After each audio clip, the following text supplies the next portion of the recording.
the wanted man. Good evening. Good evening. Detective Constable Tosh Lyons, alias Kevin Lloyd. Tonight, this is your life.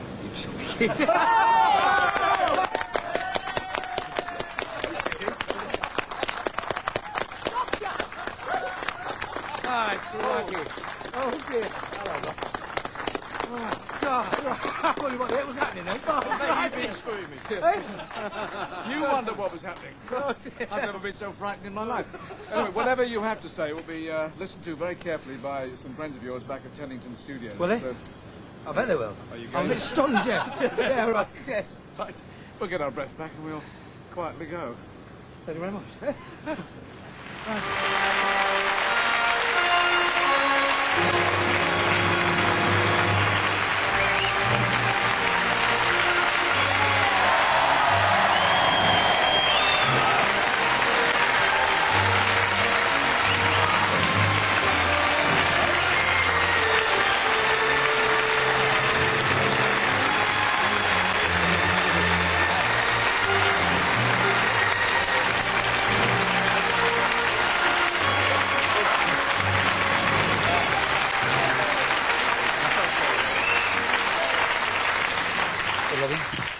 You jumped back in the car as we approached. Why'd you do that? Well, I'd been with Graham before driving. He's like that. I usually jump back in the car. Well, I don't blame you. Well, Kevin, this, as you might have suspected by now, is your life. Really? And assembled here, along with your wife Leslie and a gathering of friends, are your mother, Agnes, and your brother Terry, an ITN news correspondent, with his wife, Lynn. And loitering over here, of course, the entire cast of The Bill. I've not seen him for a long time, yes. And I must offer special thanks to Chris Ellison and Mark Wingett for helping me to apprehend you. Now, here you are, Kevin, in the role that has made you a television favourite as the scruffy but dedicated Detective Constable Tosh Lyons. Perhaps it was a bad day to begin with. When? Yesterday when I got on that bus. Tosh, are you saying you could have been seeing things? I don't know. Maybe I've been in the game too long. Seen too many people, too many faces. Things sort of... Well, things sort of become a blur in the end, don't they? Do they? Of course they do.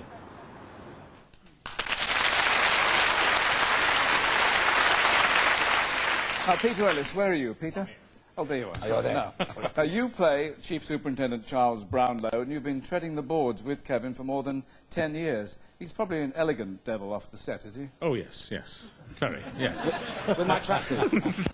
In fact, he's got the suit tonight, haven't you? Thank you very much. It's the first time to see me in the suit, you see. That's right. It's quite a long time, isn't it, since we've known each other? Yes, must be about 12, 13 years, I think. That's right.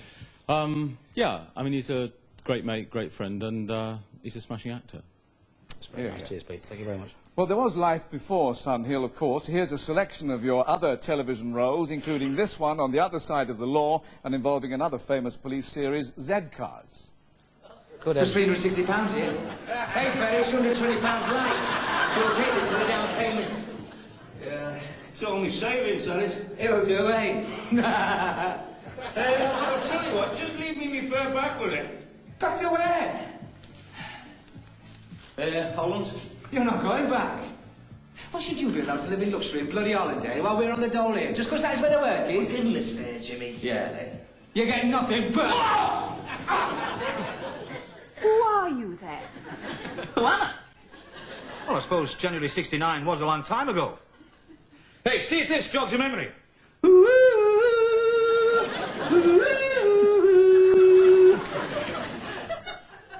You know that I love you, think the world of you, but don't break my heart this way, not on my birthday.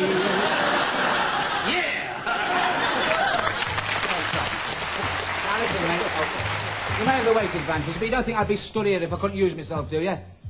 I'm a black belt. So watch it. Drop dead. Are you really a black belt, Mr. Watkins? Not only a black belt, my love, but black braces and all.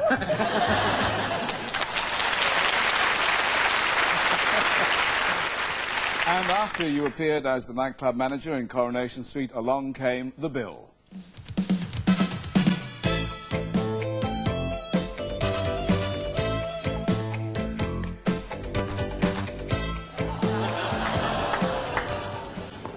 Hello.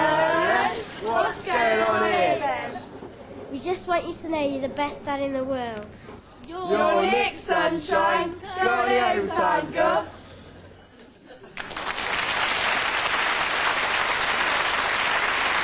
Well, Tosh Lines in the bill has got 5 kids. In real life, you and Leslie have gone 2 better. And here are 5 of your 7 now. Mark, Sophie, James, Poppy, and Henry.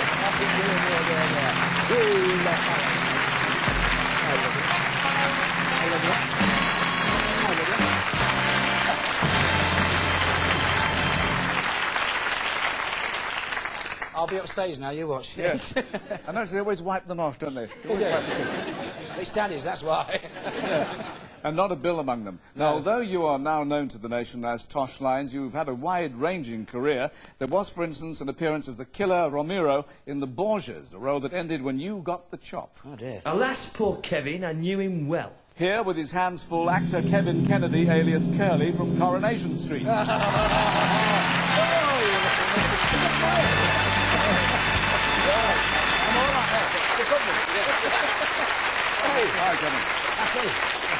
I was going to say, who's your friend? Well, this is the real Kevin, Lloyd. Kevin was in the Borgias and they had to chop his head off, so they made this wax model of his head, as you can see. But this one's got slightly more hair, I think. Oh! Yes, the moustache. Yeah. And now, as well as appearing in Coronation Street, of course, you worked together on stage, haven't Yeah, we were in a play called Ducking Out, which ran for a little while. Yes. Just a little while. Just a little while, yeah. And we shared a dressing room, and I was the first half of the show, and Kevin used to come in the second half, and he had a sort of nightly ritual where he would he'd get in the dressing room, take all his clothes off apart from his underpants, and have a shave at the basin, which was next to the dressing room door. And I used to get I know you're going to like this, aren't you? So I used to get my call to go on stage, and I did it as a joke the first time. I used to walk past him. As I walked past him, I used to whip his underpants down. So he was stark naked having a shave. But we got so used to it, at the end of it, we just looked at each other and started laughing all the time. So that was that before he went on. On stage as well as off, I remember. I'm sure Tosh Lines would have arrested us for sort of... indecent behaviour, something like that, yeah. Well, a nice, close relationship. Absolutely. Thank you, Kevin Kennedy. Cheers, Kevin.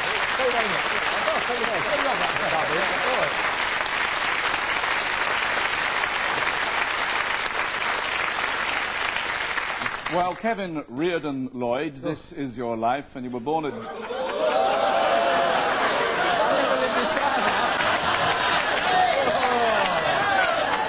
Should have told him that for it. Oh. I hope I didn't embarrass you. Not at all, Michael, no. Well, Kevin Reardon Lloyd, this is your life. You were born at Derby City Hospital on March the 28th, 1949, the eldest son of Ellis and Agnes Lloyd. You were the natural choice for the bill because you come from a family of policemen. Your grandfather and uncle were in the force, and your father was a police sergeant who was tragically killed while answering a 999 call. Did you ever consider joining the force?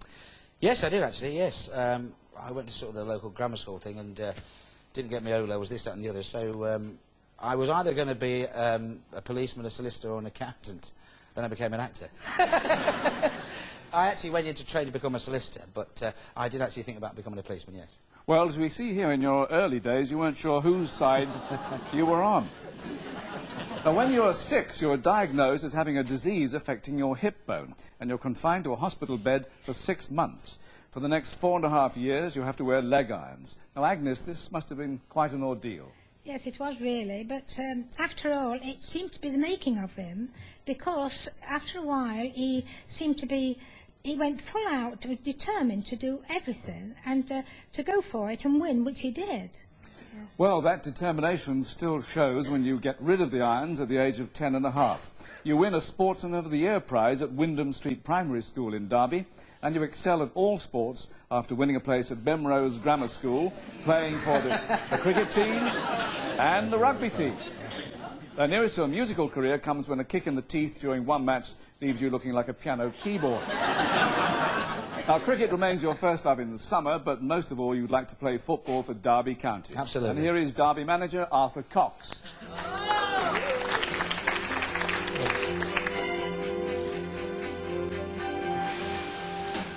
Hello, Kevin, son.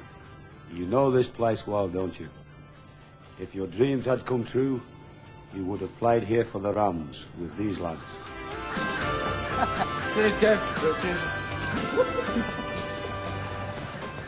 This would have been music to your ears, Kevin.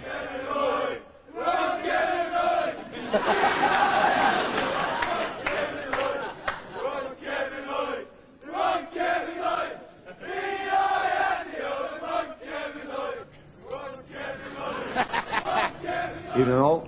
Hello, Kevin. I know that you were a regular here in the early 70s, in 1972 and 75, when Derby County won the First Division Championship. And we know now that you are still a Derby County supporter. So have a great night, Kevin. Thank you.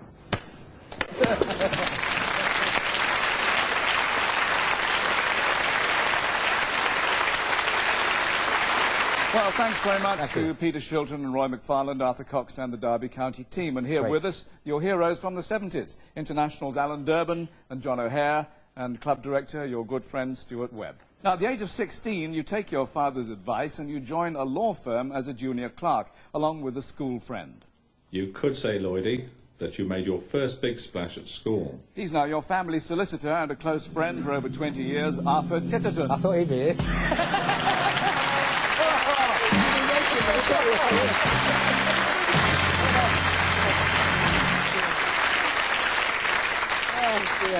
Arthur, you were saying first big splash. Well, he's a natural entertainer. I've known him 30 years now. Yeah? Some at school, some throughout our work together. But the day he should have done a swallow dive in front of the whole school, he tiptoes up to the end of the board, misses it completely, and straight in like a deadweight. The whole school's in total uproar, but that's just typical of him. Typical. Well, yes, here is another expert witness to give evidence on your behalf. It had to be an actor's life for you. You worked for him for 5 years. Now he's the acting High Sheriff of Derbyshire, Robert Healis. Good heavens.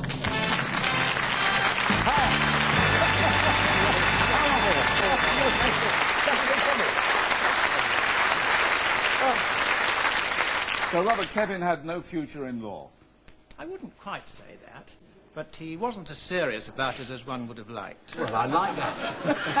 I thought it was very serious, no? No, he was the life and soul of the office, I might tell you.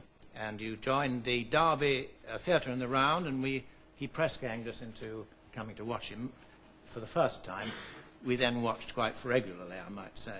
Thank you, yes. And when you took the matter very seriously and asked me to give you a reference for the East 15 acting school, I was delighted to do so, because I knew that you had a big future. Thank you. All the best. I didn't get in, but he gave me a reference. Well, thanks all the same, Robert Healis and Arthur Titterton. Thank you very much.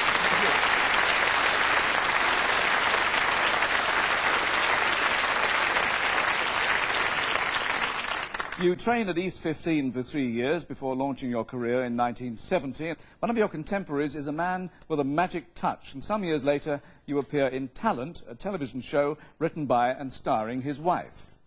I don't think anybody would recognise us from those days in Liverpool. You have done well, Kevin, to land this marvellous part in Dixon of Dock Green. Is Geoffrey Durham and Victoria Wood.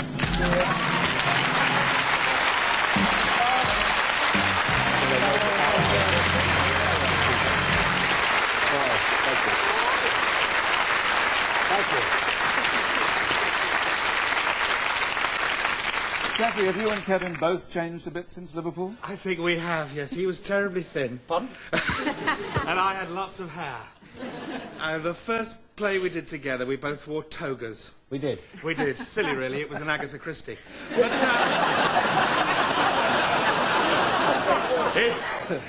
you wore a coat hanger as well, didn't you? Yes, I wore a coat hanger outside the costume in one scene. But you were a smashing actor then, and you still are. Thank you very It's much, lovely to be here. Victoria, Yes. what are you doing here? This was for Kevin Keegan, I'm sorry.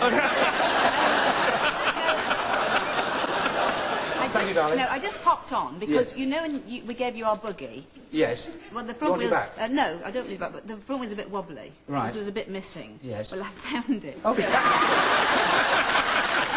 Thank you, Wood. I wouldn't like some pussy.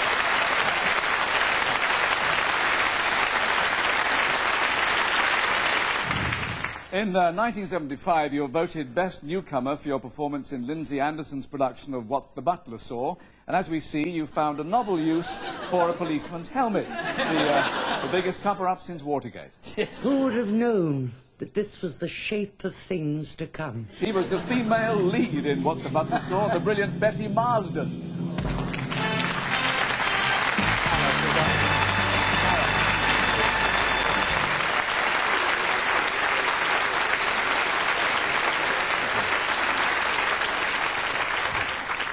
Well, Betty, hello. What did the butler see?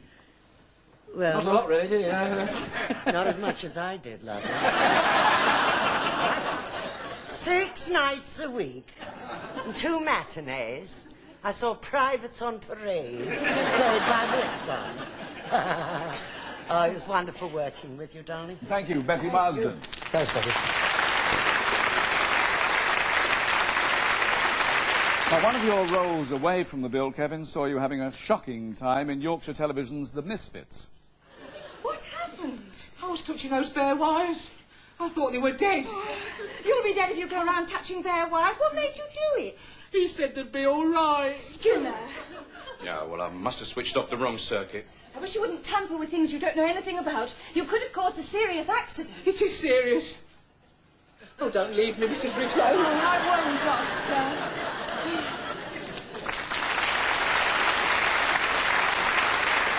Now, a word from the lady with the healing hands. With you, Kev, I always knew which train to catch. Now, that cryptic remark will now be explained by your co-star, Anne Stallybrass.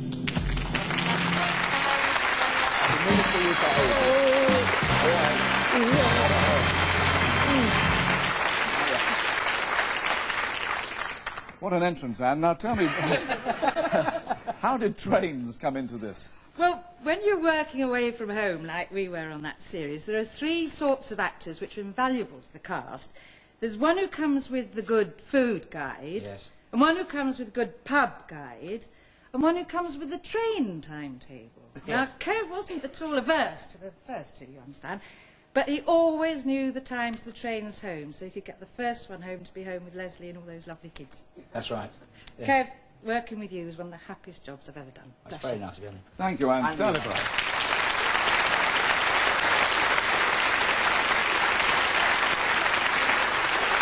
And the bill would not be complete tonight, Kevin, without the newest recruit who has just this moment come off duty, your 3-year-old son, Edward.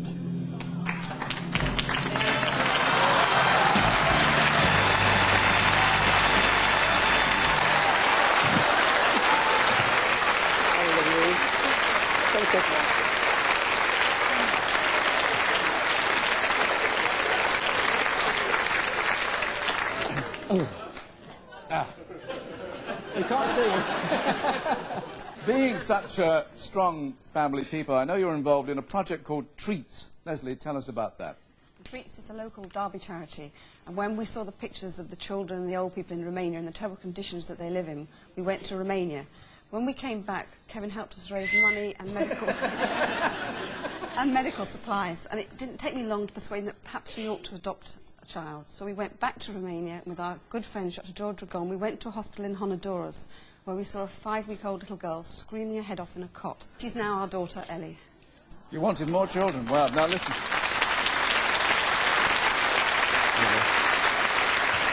Well, I can confirm that because it's written down here. After months of battling through red tape, you were finally, as you say, able to adopt that baby girl. She was named Eleonora Rahela, and you call her Ellie. Now, Victoria Wood also got involved with the Treats project, along with a television soap star who is a close family friend. And I'm here, Kevin, with an armful of love for you. It's Dot Cotton in EastEnders here with 12-month-old Ellie, June Brown.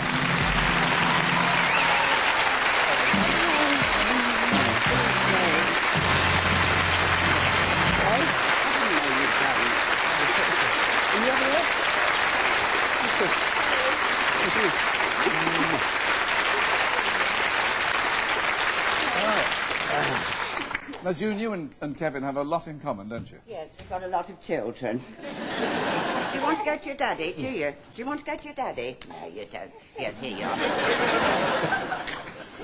And it will have nothing to do with my hands now, will it?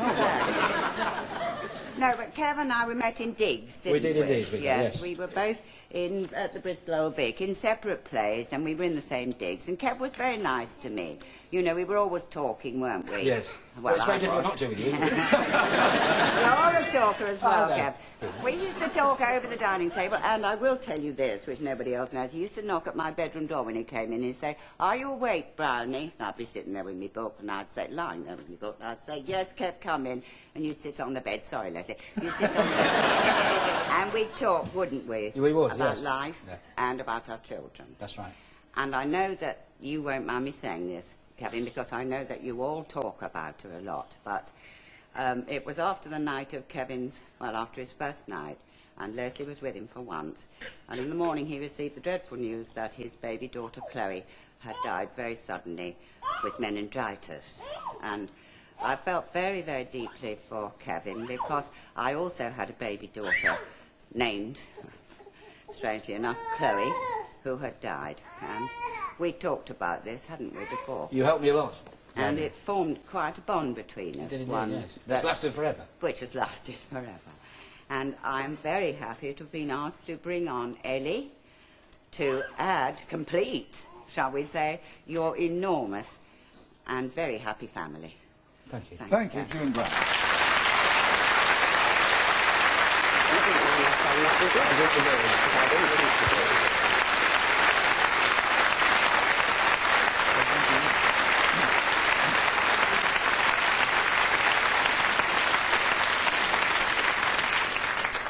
We have one more surprise, Kevin. You would never have cut through the red tape surrounding Ellie's adoption without the help of a man who worked non-stop to see that she became the latest member of the Lloyd family. And I'm here tonight, Kevin, to thank you for all your help. From Bucharest, Dr. George Dragon.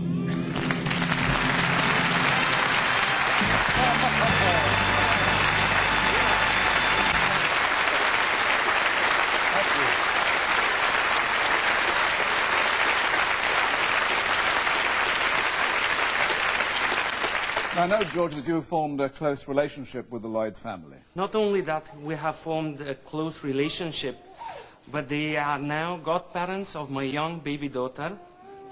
April, don't forget. I won't forget, I won't forget. Comes after March, that's right, yes. And thanking Kevin and Leslie as people who put the benefits and needs of others before their own. I thank in the name of the whole of the medical profession and all the people of Romania, to all the kind people in the United Kingdom who have helped my country in moments of sorrow and desperation. Thank you very much, Kevin. It's made my pleasure, George. Kevin Lloyd. This is your life. Good night.